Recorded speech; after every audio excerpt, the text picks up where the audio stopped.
Assalamualaikum warahmatullahi wabarakatuh. Video kali ini berisi tentang materi tekanan pada zat cair kelas 8 SMP semester 2. Pernahkah kalian menyelam di laut atau di dalam kolam renang yang dalam? Apa yang kalian rasakan ketika menyelam dari permukaan air hingga dasar kolam? Tentu semakin dalam, maka akan terasa semakin sulit untuk bergerak. Bahkan ada yang merasakan telinganya sakit karena mendapat tekanan dari dalam air. Nah, hal inilah yang dinamakan tekanan hidrostatis.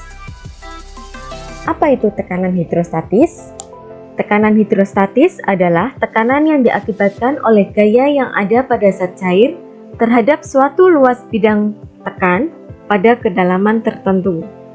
Perhatikan gambar bejana berikut.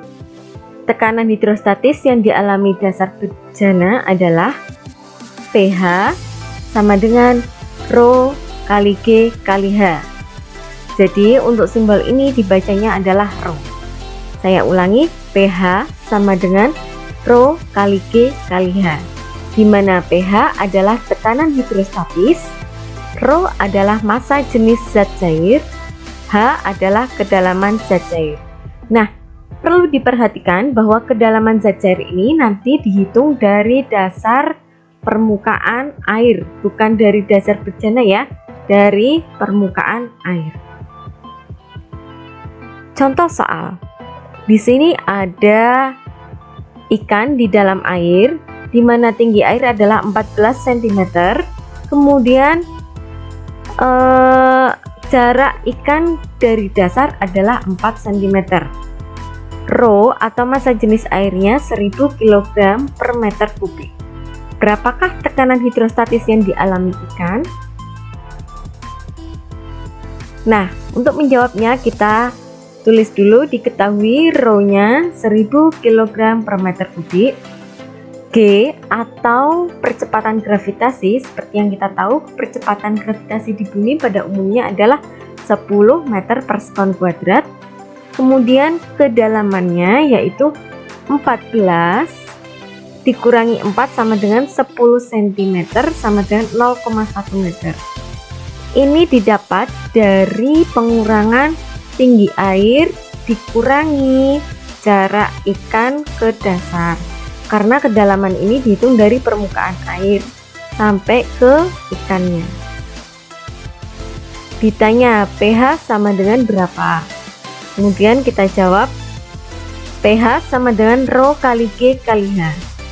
Rho-nya 1000, G-nya 10, hanya 0,1 sehingga kita peroleh pH sama dengan 1000 Newton per meter kubik. Sampai di sini paham ya? Oke, lanjut. Nah, kita perhatikan gambar tabung atau bejana yang diisi air kemudian diberi lubang. Itu ada 3 lubang ya, perhatikan gambar yang kiri dulu. Kita perhatikan jarak pancarannya. Yang paling atas jaraknya yang paling dekat, kemudian yang kedua semakin jauh, dan yang paling bawah itu semakin jauh. Ini juga sama dengan gambar yang di kanan, bahwa A jarak pancarannya itu paling dekat, B itu lebih jauh, kemudian C paling jauh. Pertanyaannya, mengapa jarak pancaran air semakin ke bawah semakin jauh? Nah, itu karena semakin ke bawah tekanan air akan semakin besar, sehingga jarak pancaran air yang keluar lebih jauh. Penerapan tekanan hidrostatis ini ada pada bendungan. Di bawah ini merupakan gambar bendungan. Mengapa bendungan didesain semakin ke bawah semakin tebal? Ini juga ada hubungannya dengan peristiwa tadi pada bejana berlubang, yaitu karena semakin bawah tekanan air akan semakin besar, sehingga bendungan dibuat semakin tebal pada bagian bawah agar bendungan tidak jebol. Itu ya.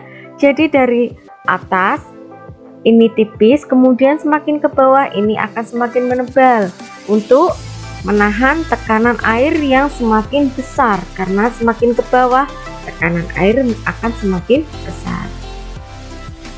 Lanjut, hukum Archimedes. Nah, di sini ada gambar kapal pesiar. Mengapa kapal pesiar yang terbuat dari baja yang sangat berat bisa terapung di laut? Nah, ini jawabannya nanti akan kita dapatkan setelah pembahasan hukum Archimedes. Jadi perhatikan baik-baik ya. Kita lanjut. Pernahkah kalian membenamkan bola ke dalam air? Jadi di sini ada gambar bola pingpong, kemudian ditekan ke dalam air memakai tangan. Setelah dilepaskan, apa yang terjadi pada bola? Tentu saja bola akan menyembul ke atas ya. Nah, ketika bola dibenamkan ke dalam air kemudian kita lepaskan, maka bola akan menyembul ke atas permukaan air. Hal ini terjadi karena bola mendapat gaya apung dari air. Pasti kalian juga pernah ya main bola dibenamkan atau gayung air pernah dibenamkan sampai ke dalam air. Setelah dilepaskan, maka benda itu akan muncul ke permukaan air lagi.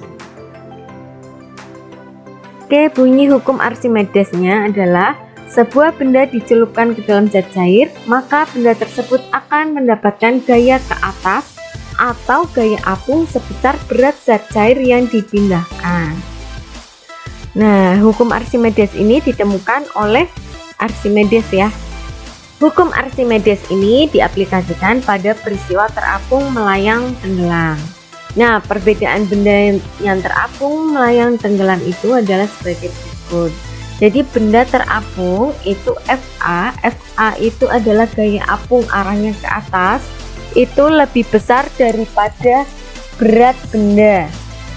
Kemudian kalau benda melayang itu gaya apungnya sama dengan berat benda, atau sini sama dengan ya, jadi ada di tengah-tengah, besarnya sama. Kemudian kalau benda tenggelam itu gaya apungnya lebih kecil dari berat benda, yang mengakibatkan nanti bendanya akan tenggelam di dasar.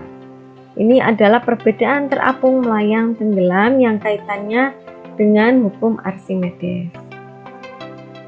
Nah, untuk penerapan hukum Archimedes sendiri ini digunakan dalam berbagai alat yang memanfaatkan prinsip kerja hukum Archimedes. Yang pertama, hukum Archimedes dimanfaatkan dalam pembuatan kapal laut, galangan kapal, jembatan ponton, hidrometer, dan kapal selam. Nah, itulah pembahasan tentang hukum Archimedes. Tadi yang pertama kita belajar tentang tekanan hidrostatis dan kemudian dilanjut dengan hukum Archimedes. Terima kasih. Wassalamualaikum warahmatullahi wabarakatuh.